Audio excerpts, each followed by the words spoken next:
जय श्री राधे। रामधारी गुप्ता, खंड 1, प्रतिलेखन संख्या 47, गति 100 शब्द प्रति मिनट। प्रारंभ करें। अध्यक्ष महोदय, मैं आपकी आज्ञा से अपना बिल सदन के सामने विचार के लिए रखना चाहता हूँ। विराम। मैंने इस बिल में एक बात कही है कि जो विदेशी धन गलत तरीके से हमारे देश में आता है उसके ऊपर कोई कड़ी निगरानी होनी चाहिए। मैंने इस बिल में यह भी कहा है कि कोई भी पार्टी, कोई भी संस्था, कोई भी आदमी अगर विदेशों से धन लेता है तो उसकी सूचना तुरंत सरकार को दी जानी चाहिए। विराम।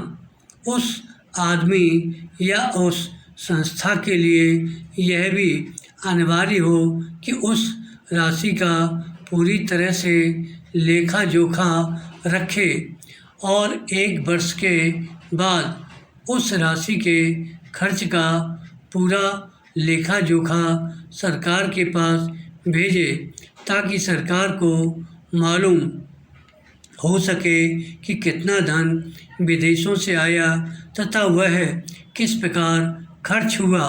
पैरा। इस सदन में इस संबंध में अनेक बार बहस हो चुकी है। स्वयं गृह मंत्री जी ने यहाँ कहा था कि वह इसके संबंध में एक बिल सदन में लाएंगे, लेकिन मुझे बड़े दुख के साथ कहना पड़ता है कि 2.5 वर्ष बीत जाने के बाद भी आज तक वह बिल सदन में नहीं आया।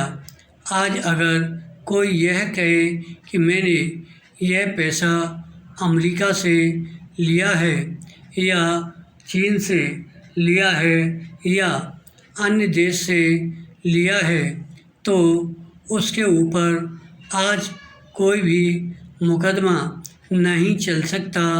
आज हमारे देश में कोई कानून ऐसा नहीं है जो इस चीज़ पर प्रतिबंध लगा सकता हो। आज 3 बड़े बड़े देश हैं जहाँ से हमारे देश में पैसा आता है।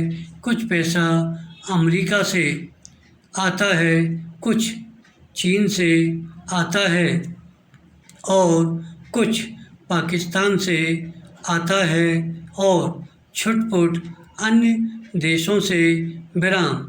इस प्रकार का धन हमारे देश में कितना फैला है, अगर इसकी ओर आप ध्यान देंगे तो एक चिंताजनक स्थिति आपके सामने आकर खड़ी हो जाएगी। अगर इसी तरह से चलता रहा तो हो सकता है कि एक दिन हमारे देश की सुरक्षा, प्रजातंत्र की सुरक्षा खतरे में पड़ जाएगी। विराम। पैरा। विदेशी सेना हमारे देश पर आक्रमण न कर सके, इस बात की चिंता तो हमारी सरकार करती है, लेकिन विदेशी धन की कोई चिंता यह सरकार नहीं कर रही है।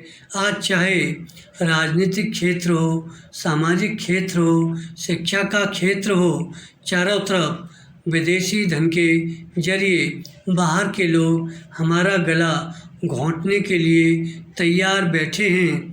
आप बड़े बड़े शहरों में जाएं तो पता चलेगा।